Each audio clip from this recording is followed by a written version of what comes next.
What's up, everybody? It is Austin Carnes here on Facebook and YouTube for a bit of a bonus episode. This isn't two Jagoffs content or Steel City content. This is just a little bit more of a laid back, more chilled out episode here on Zoom because I wanted to talk about some recent projects that I've been working on. Now, I haven't really had the chance to speak on any of my personal platforms about this, and I know so many of you out there tune in on Facebook, tune in on Spotify, tune in on YouTube, and I just got to say from the bottom of my heart, that means the world to me. Thank you all so much for continuing to support me in my dreams, continuing to support me on this journey.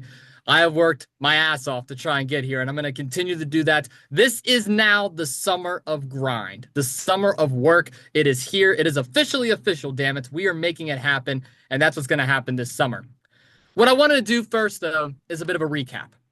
Something big I have been doing as of late has been interviewing so many different people. I've interviewed athletes, I've interviewed broadcasters, politicians, wrestlers, you name it. They've been on to Jagoffs. And I feel like a nice chance of just being able to go back and remember what happened, talk about it, break it down will help me go into the future and help me out with these future interviews that I have planned. So I am going to be joined here on Zoom by none other than one of my really good friends that I met last year at Point Park University. He is now an honorary Jagoff on two Jagoffs, which is right behind me, and he is the co-host of Steel City Commuters. So Facebook friends, you will know this man very well. And to everybody out there, let me introduce you to downtown Nicholas Brown. Nick, thank you so much for hopping on Zoom. How you doing, my friend? Austin, it's always good to talk to you. This is the summer of grind, and as you were trying to reminisce about what the summer is, you're like rushing summer. You're ready to get back at it. You're ready to get back to the media hub.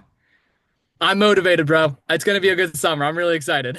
You've been busy with interviews. It's been a good Sunday listen with a coffee and like just a zone in of what's going on in the world of sports, politics, IWC, wrestling, if you want to include that part. But it's been a really good sports Sunday favorite of mine to listen to every week when it comes out at 11 a.m.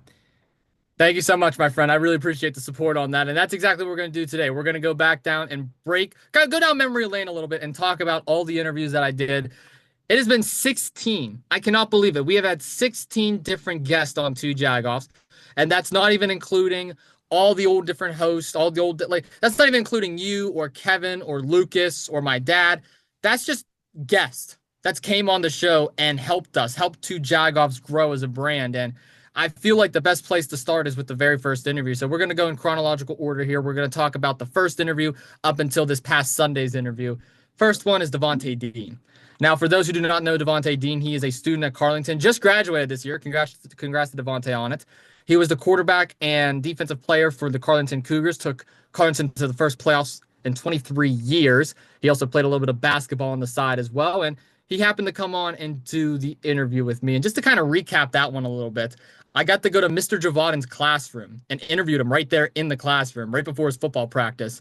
And I got about 10 to 15 minutes out of him. Not my proudest work, but it was definitely a start for where I wanted to be later down the line. So, Nick, what was your thoughts on Devontae Dean? Dean was really good, even though it was a short Even though it was a interview. short He gave interview. he gave you You're a good. lot of he gave you a lot of good feedback. It's just, can we get him back on the podcast within the next few weeks, maybe a month or so, just to kind of see where he's at in life in his stages? He only gave you about 10 to 15 minutes, so you can only kind of work with what you got. But I would love if he came back on the podcast, kind of reflect on his first interview you did with him, and then kind of maybe walk us down his path of what he has been doing and what he plans to be doing in the future. Absolutely. And I gotta tell you, Devontae is a good kid. He's a really good dude. He's gonna do big things in the real world. So I'm really excited to see where he is right now. And I'm very grateful for both Mr. Javaden, who's my favorite teacher of all time. Sorry, other teachers out there. It's always Mr. G. But Mr. G is my favorite. And Devontae Dean, the fact that he was able to take the time out of his day to come and talk to me before his long football practice, the week before his biggest game of his career, it means the absolute world to me. So thank you so much, Devontae. Our second guest was arguably our best guest for the longest time, and it was none other than Caden Warner, point guard for the Point Park Pioneers men's basketball team. Hopefully, he's returning next year. We don't know just yet. A lot of the other players have either transferred or graduated, but Caden Warner, as of right now, is still a Pioneer, and he took the time out of his day to join me in the media hub. This was before I was on camera, just audio only. It was one of my favorite interviews because his interview really took me to the next level. I believe the answers that he gave me was amazing. We were able to bounce off each other. We had good chemistry. We had a nice little segment at the end of it as well.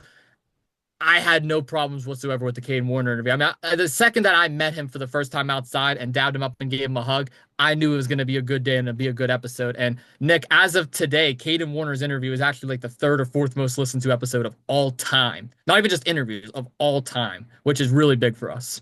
No, Kane was really good. I think when I called you the time after I listened to Warner, I says this man is amazing. I think he gave you a lot of good answers. The chemistry, as you said, was really good, and it was perfect. And again, podcasts aren't even rehearsed. It's like you go in there, you kind of really don't even know this person or whoever you're interviewing, and you really only talk to them 5 minutes before you start recording. And so you have no idea how the flow's going to go, how the conversation's going to flow. It was a little bit hard for us to do first time when we did our podcast, but since then we've been good. But Warner was a fan favorite for quite some time. He still is a fan favorite, but the answers he gave you were in depth. He was comfortable with you, and if I'm not mistaken, that's probably one of his first interviews he's done, correct? As a One of pioneer. his, yep, that was his first. That was his first. So that was a really good interview. And so I would like if he came back on the podcast, and these are just my suggestions. I've no say in two Jagoffs, even though I'm an honorary Jagoff, but I would love if he came back on, kind of talk about how the rest of the season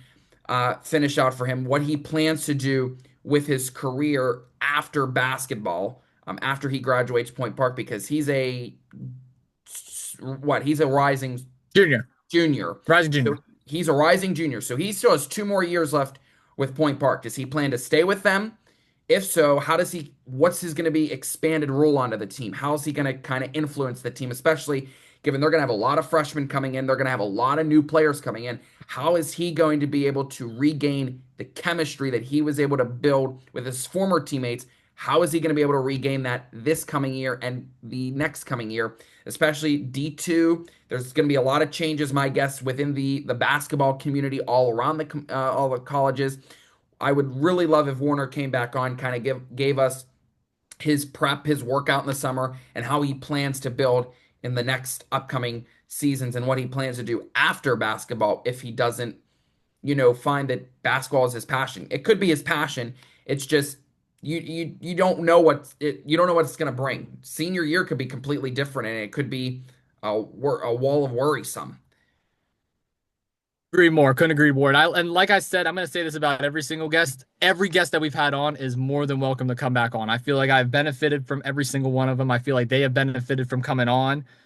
I feel like there's a lot of chemistry to be had within every single guest that has been on this podcast. Some of them are big names, some of them are not so notable names, but at the end of the day, I believe every episode you can take something from. And that's what makes each of these interviews so special. And Caden, man, you hit the nail on the coffin. It was phenomenal. I think though, when you mean everybody's not a big name, I think once you make it to two Jagoffs, you are a big name, just given how long two Jagoffs has been around and the interviews and how well that they perform and they actually do become a household name. Even though Caden Warner wasn't a household name to many, since he's been on the podcast, he's a household name. And that's like a key player to watch towards basketball. And that's going to be a key player to watch this year and next year. That's going to be one to watch for stats. How is he going to perform with his new teammates? He's a household name, definitely. It's crazy because there was people telling me at Point Park like a week or two after the interview dropped, they were like, "Hey, I just listened to your interview while I was working out, or while I was at the gym, or while I was on a run, or in between classes, and you did a really good job." And I'm thinking to myself, I'm like, "You actually tuned into my podcast like in your leisure time, and like, thank you. That means the world to me." And from there, that's when I started realizing, wait a minute, we have something here. We have something here, and I'm proud to say, Two Jagoffs is going to be celebrating its 3-year anniversary in August. 3 years of this podcast. It's crazy. Crazy work. And just But think I'm of all more the than guests blessed. you've had on from 3 years till now. That's actually a good transition to the next guest because the next guest, I can't believe that I got on, and I can't believe I got on this early. He's arguably the biggest name we've had on. He is a legendary Pittsburgh broadcaster. Unfortunately, it was on Zoom, but it was my first time really being on camera for a Two Jagoffs episode, and it was the legendary Bill Hillgrove. I mean, Hillgrove has covered Steelers radio for God knows how long. He's done a lot of stuff with the Pitt Athletics, and he took the time out of his day to have a nice 40-minute conversation with me on Zoom. And I got to tell you, Nick, that might have been some of my best professional piece of work that I put out there. Bill Hillgrove, I literally have a bobblehead of this man over there on my dresser. Like that's how much Bill Hillgrove has meant to me in my career. He's an inspiration. He's somebody I used to look up to. I used to listen to all the time. So the fact that I was able to be in a Zoom call like I am with you right now with him and talk to him for 40 minutes and get content out of it and talk about that penne pasta, which that YouTube short, I don't know if you remember or not, that clip blew up. I don't Yeah. know why it did, but Instagram and YouTube really liked it. So Bill Hillgrove's favorite meal is a good old penne pasta from this one with vodka sauce. You cannot forget the vodka sauce on it. But no, in all seriousness, Bill Hillgrove was a legend, and I'm so glad that he joined me on Two Jagoffs. Biggest interview yet by far at this time. Especially when you look at the radio side of things in broadcasting, especially a football game, soccer game, baseball, it's very complicated because you have to describe what's happening in real time in simple terms for people to understand it because there's no TV, there's no graphics, you can't see for yourself. And what Bill can do for the radio is you don't even have to know what's going on in football. You don't even have to know football terms for you to understand Bill. Bill puts everything in simple form for the viewers and listeners to understand. And that's what I love about Bill, especially when we're driving home late night and turn on the radio and the Steelers are on. I'm like, there's Bill Hillgrove. It's going to be a sad day when Bill officially departs, whenever that may be. We hope it's not anywhere near soon because that's going to be a loss to the radio industry, to the broadcasting industry. Bill is probably one of my favorite interviews as well when we're talking about football, when we're talking about sports, because he has a lot of intake on the Steelers. He's seen the Steelers transition. He's seen the Steelers organization from when they originally started to where they are now. And he can offer a lot of insights and his own opinions on where he thinks this team should go. He literally should be part of the team as an influencer, as a kind of decision maker because of his talent, his knowledge, and his expertise. Couldn't agree more. And one last thing on Hillgrove, too. A month and a half after we did our episode, I saw him at the casino for that 93.7, the Yes. fan event. And I happened to sit there and have a beer with him. I mean, what more can you say about that? Like the fact that a month ago I was interviewing on my podcast, and a month and a half later, I'm sitting in a casino with him and my parents, and he remembers me by face, and he says two Jagoffs the second he sees me. That meant the world to me. That was really a cultivating moment, and I really appreciate Hillgrove for that. Yes. Let's talk now about. Oh God, Well, sorry, I was sorry, going to sorry, say sorry. though, because a lot of the times, once you make it on a podcast, that's a household name, and that's how people remember you. Bill doesn't do many interviews, if I remember correctly. He doesn't. He No, doesn't. So once you're on a podcast and once you connect with somebody that makes you, I don't want to say go famous when you're already famous, but you get your name out there, you get the word about that person out there, you're always going to remember them. absolutely. Well, right after Bill Hillgrove, we went from the former Steelers radio broadcaster to the current. Good old Rob King. Now, Rob King, I first met in Roger Lenhart's sports broadcasting, not podcasting, sports broadcasting class at Point Park University.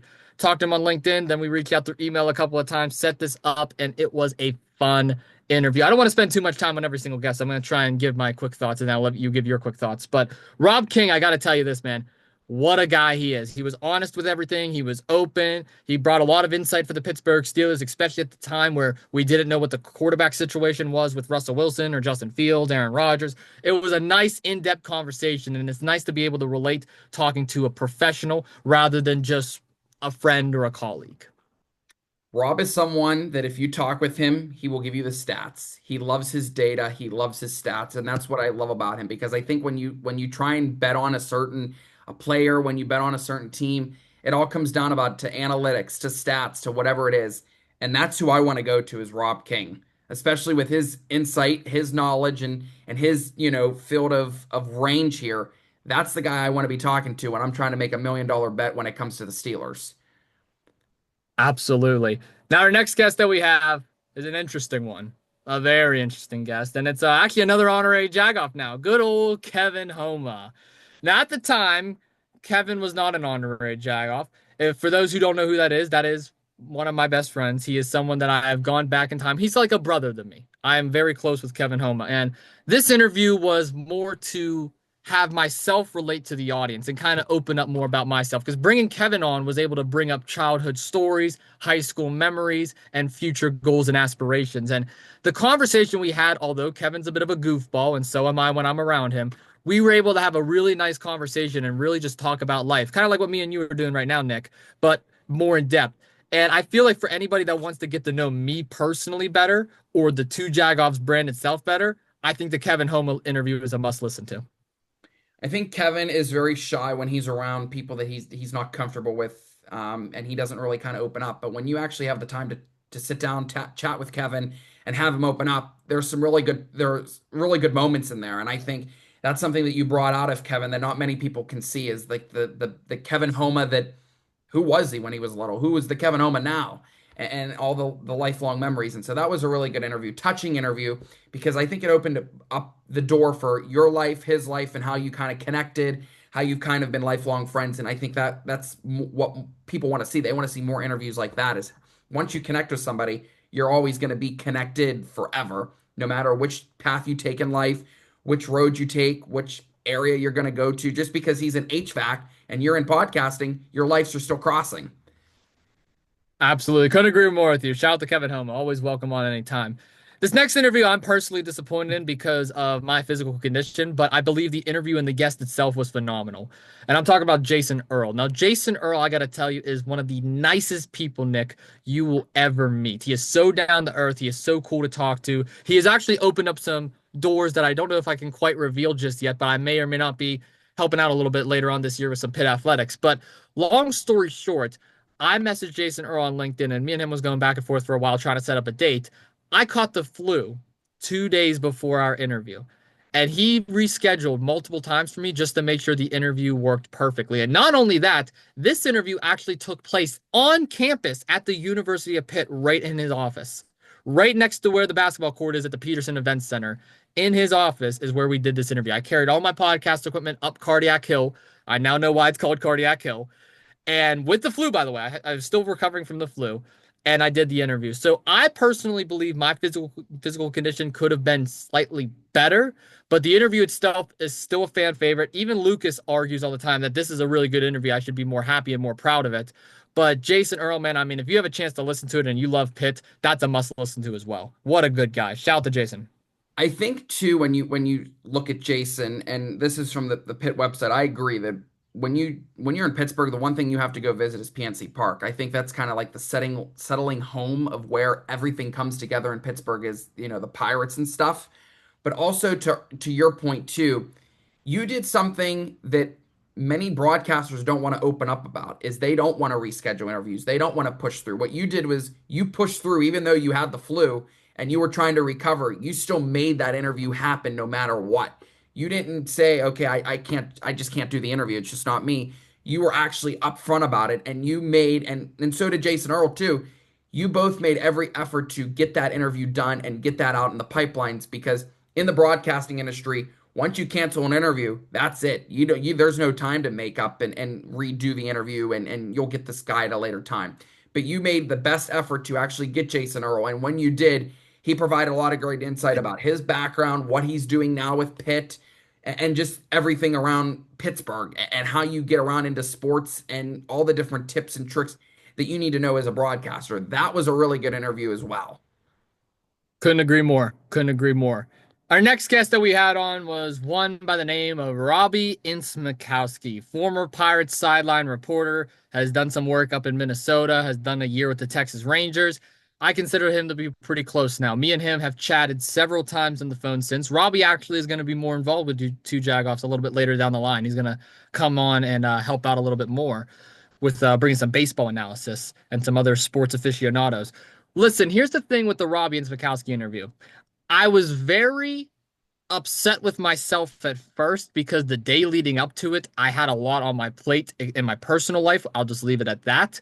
But the day itself and the interview itself, I feel like I made an impression on him, which led to these other future interviews opening up. And the advice that he's given me during that interview, after that interview, and on the several phone calls that we have had since that interview has been monumental. He's even helped me with other interviews that I've already done, which we'll get into in a little bit. So I just want to say, Robbie, I'm friends with you on Facebook. He's probably listening right now, so shout out to you, my friend. Lucas is a Jagoff. I will agree with him on that. I know you don't agree, but Lucas is a Jagoff, and Robbie is amazing. What do you think about that, Nick? Isn't Lucas a Jagoff? No, I can't go against new management. That's one thing. No, Robbie was a good guy. Always loved him when we did Pirates. When we did the Pirates games when I was little, and Robbie was always the sideline reporter, ready to go. and providing his baseball analysis, and him in the Pirate Parrot. Always love that. I think Robbie did provide some great insight into baseball and the Pirates organization and everything surrounding sports. Robbie is a good interview, and he's going to be one to come back because his insights are definitely worth it, especially in today's day and age in the Pirates and their performance today. Exactly. He also gave some great advice to fellow broadcasters or future sportscasters. So definitely give that a listen to if you're a sports comm student. Next up, speaking of sports comm students, we have one of the most popular at Point Park University, a fellow Cowboys fan, Nick, none other than Matt Palangi. Now, Matt, he's a great guy, man. I mean, we've DM'd on Instagram several times since. Me and him kind of go to each other when we want to complain about what's going on in WWE. But outside of that, we talk all the time. I consider him a friend. And Matt has, and you've even talked to him several times as well, Nick, outside of Point Park as well through Instagram, I think. I like this interview a lot because we covered a wide variety of topics and a wide variety of sports. Again, I'm going to try and go a little quicker on this. I know we have a lot of other guests to get to. I want to give everyone their appropriate amount of time, but I do recommend the Matt Palangi interview for a lot of people out there because I believe you can at least take something away from it and learn something. Matt is one of the guys that when you get into broadcasting, he's prepared, he's ready to go, and he does everything at his finest. And so Matt is going to be one to watch as we head into a new season at Point Park, a new sports season, because he's going to have a lot of great commentary and a lot of great insights. And very excited that he's a Cowboys fan because we need all the support we can get. I disagree with you on that last point. Screw the Cowboys, but let's go, Matt. Yes, let's go, Matt. WMP, Matt Palangi, MP? Is that what we're calling him now? MP. MP, okay. Well, next guest that we have is another Point Park student. He's now in Eastern Illinois. He transferred as a super senior. Nazareth Fisher, who joined me on the podcast, made me look like a twig. He towered over me, but this was a pretty good interview as well. This was the second student athlete that we've had on. I see you smirking over there already on the Zoom call because you're just thinking of the picture of me standing next to him. He's like Andre the Giant, and I'm like Hornswoggle. So it was a funny picture. But no, in all seriousness, I think the Naz Fisher interview was pretty cool. We got to learn more about his career. We got to learn more about what his future goals and aspirations are. And it's pretty cool comparing the D2 to D1 levels of college. And that's what we talked about, especially in that episode. I was going to say, the difference between D1, D2 is something that you really should check out if you're wandering into sports and you're trying to kind of pick a college. Point Park has recently moved into D2, moved from D1. Very interesting to see Naz move on from Point Park, but very interesting to see how he performs at his new college. Definitely would be watching Instagram for updates because Naz has a lot of potential for him, and he's going to use that talent to put to work. And very excited for his basketball stats because his stats could be blown out of the park. They honestly could be, and I'm honored to say that I've called dozens of his games last year as well. So it's been pretty cool. Same thing with Caden Warren. I was on commentary for both of their games. Our next guest that we had was honestly one of the biggest ones we've had. I know I said that before with Hillgrove, but this one might be bigger. A former NFL player joined us. Barely 10 interviews in, we already had an NFL player on. And he's not as notable of an NFL player, more notable for his college career, and that is Tyler Palko, former quarterback of the University of Pittsburgh, was undrafted, signed with the Kansas City Chiefs. He played a little bit with the Saints and Steelers as well, but the Chiefs is where he really made his debut and made his marking. I mean, his first game was on Monday Night Football against Bill Belichick, Tom Brady, and the New England Patriots, for goodness sake. So Tyler Palko definitely has a career to talk about, and that episode was pretty cool. I wish it was in person, but it was on Zoom. He's in Kansas City. I'm in Pittsburgh. That's all we could really do. But it was still a great, great episode. Very blessed to have Palco on.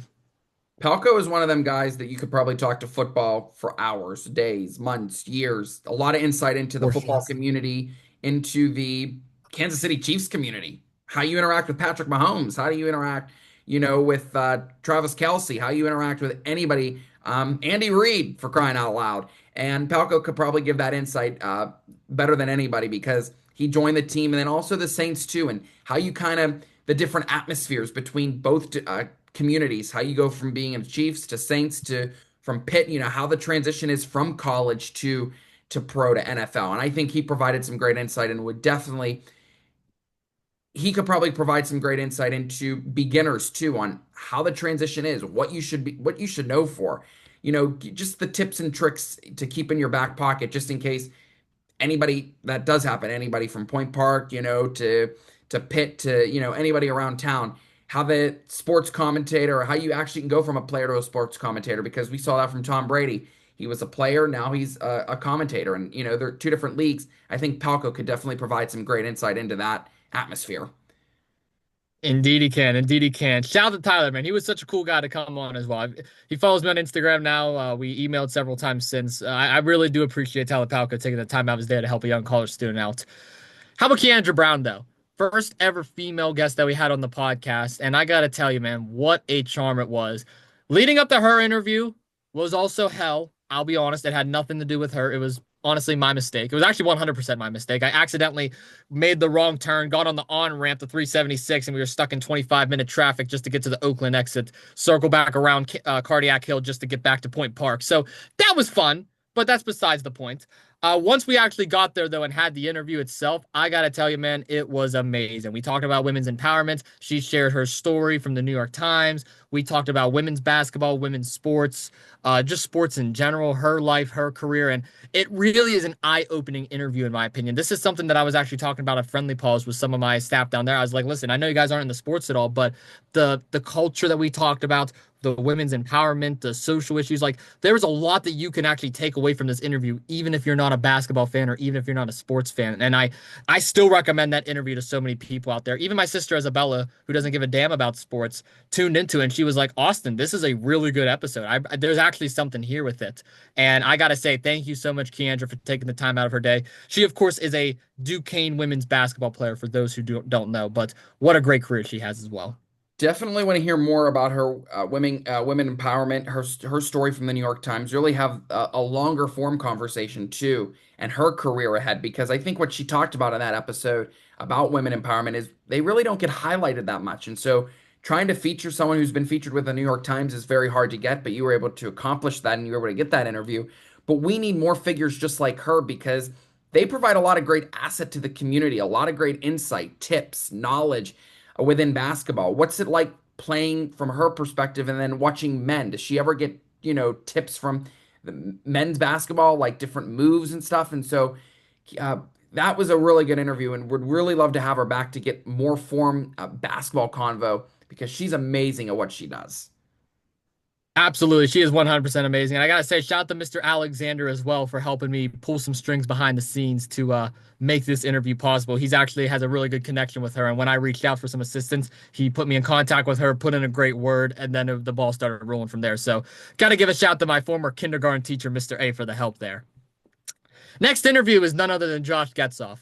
He is the play-by-play broadcaster for the Pittsburgh Penguins, the successor to the legendary Mike Lang. And this interview was tough to pull. This was a tough one. I was really pushing this one for months, and I finally made this one possible. He made the trip down to Point Park. He came to the media hub, which I truly appreciate all the guests who take the time to spend their gas money and pay for parking just to come to Point Park. I really do appreciate that. That means the world to me.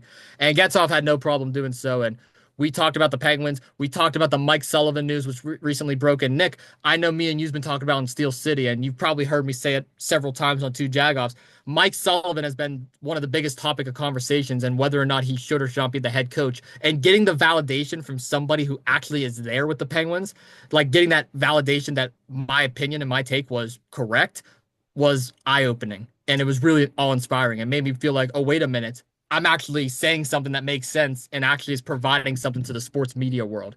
And getting that recognition from Josh Getzoff meant the world. And the episode itself is amazing. It's a masterpiece. Top 3 easily, in my opinion. Definitely for Getzoff, because of his knowledge on the Penguins. Definitely, they've gone through some transitional changes, and I think too, Getzoff could provide a lot of great insight within the community, in the community. Not when you just go to a Penguins game, but inside the players' community, inside the locker room, and then inside management community, because changes need to be done. It's finally happened, but how are the players going to react? What's the relationship? What's the bond? What's the chemistry with this new head coach? That's going to be one to watch, and I think Getzoff could provide some really great insight. And then, of course, being another broadcaster, he always can help with tips with young broadcasters, how you get into the industry, how you just get into it overall, how you commentate on a game, how you provide that insight. People just don't want to, watch, see it for in person, and then all of a sudden they see it.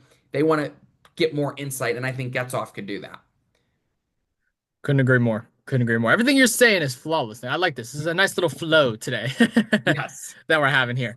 All right, well, let's get to our next interview because Zoom will cut us off very soon. Kyle Archer.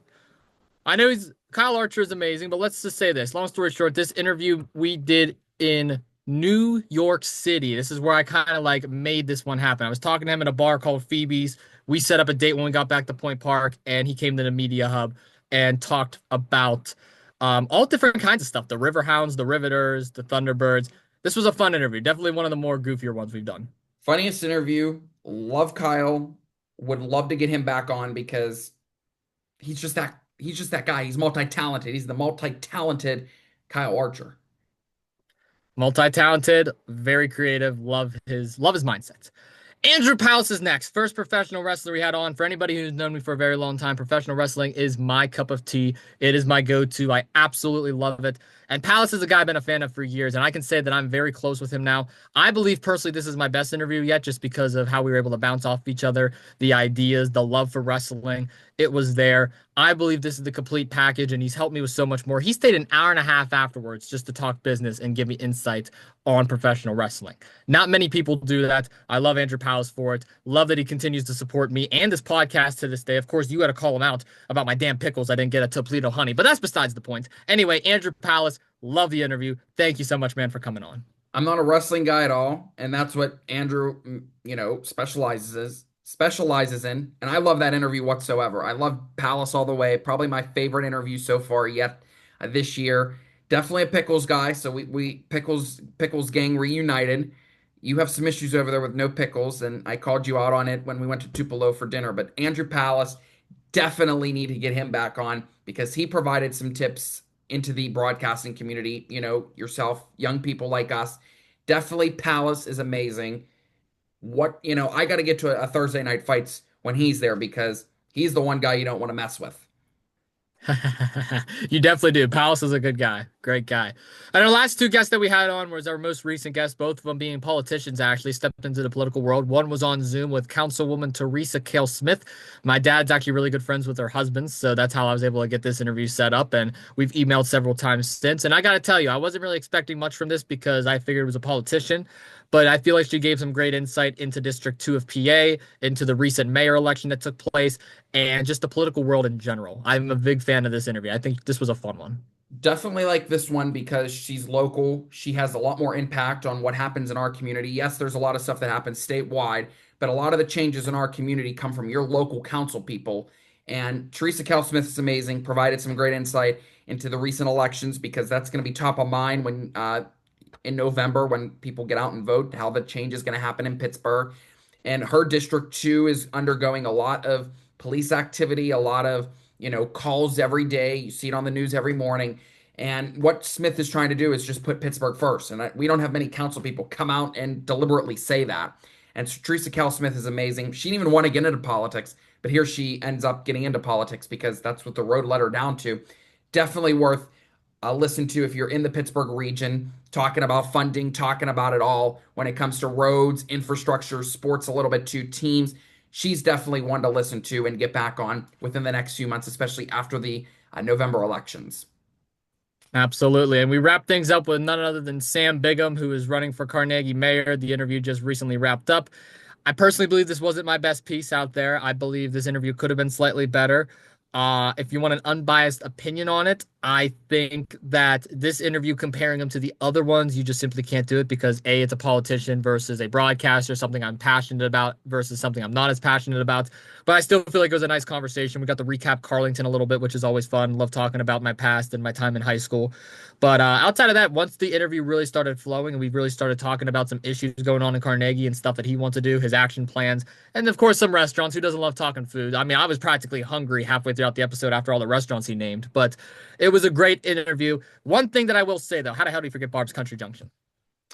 I wasn't sold on the interview. You did an amazing job as always when you interview. I just wasn't sold on Bigham as a guest, as trying to put forth your opinion of why would you vote for him.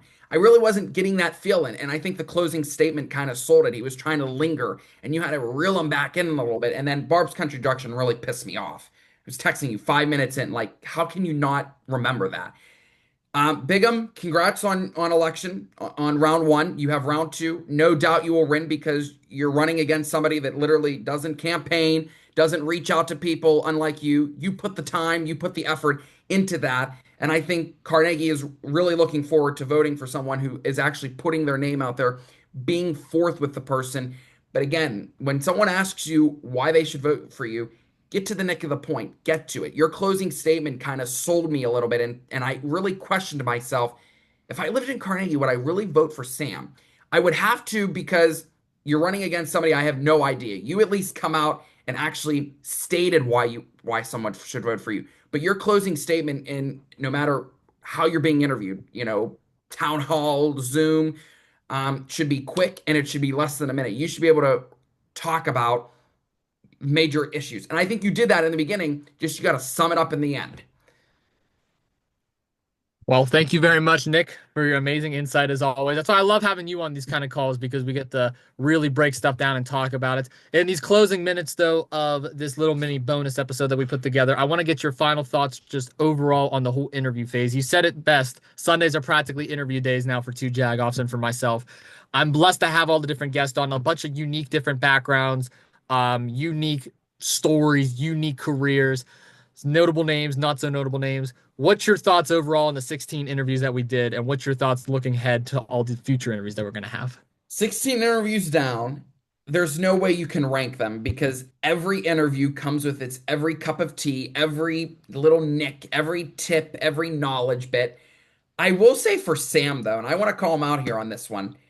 If you win in November, I would love if you come back within the next 6 months, 3 to 6 months, kind of give us an update, because you would be the youngest mayor, I think, of Carnegie on record. I think, what, 23 he is, if I'm not mistaken. Yeah, 23, sir. Yep. I would love to see what he's able to accomplish between in 3 to 6 months of putting his plans forward, and how he's working with the communities and neighborhoods around Carnegie, and even the bigger mayor, the bigger statue of Pittsburgh, as a neighboring. Definitely would love to get Sam on within the next 3 to 6 months if he wins in November, on how his campaign did, what his promises are, and the funding and everything kind of surrounding Main Street and Carnegie. Definitely would need to get him back on. Maybe that'll be a Steel City bonus episode we do. Have you on for it as well. Sounds good. I would really love to talk with Sam, kind of give my insights, my opinions, and kind of challenge him on Carnegie, on his views, and how everything has been put together from campaign to delivering promises. I think most politicians need to be held accountable of what you campaign on versus what you're able to get done on in results. Couldn't agree more. Nicholas Brown, downtown Nick Brown, Prince Brown, whatever you want to call yourself. Thank you so much for hopping on Zoom. It's been a busy day of content for the both of us. I really appreciate you taking the time to do this. And thank you all so much for tuning in. Of course, this is a Facebook and YouTube exclusive. This is posted both of my personal channels. And the reason why I'm doing this, I just want to simply recap and talk about all of the cool things that is going on in the Two Jagoffs world. And I'm guaranteeing you guys that the next couple months of content will be better. This is now the summer of grind. So make sure you all stay tuned for all the updates on X, Facebook, Instagram, and YouTube. I actually made a personal link tree now, Nick. I made a personal link tree with all my links on it. So definitely go tune into that. Until next time, though, thank you all so much. Give me a follow, add me as a friend. Why not? If you're on YouTube, make sure you leave a like and subscribe, and we will see you all in the next one. Peace.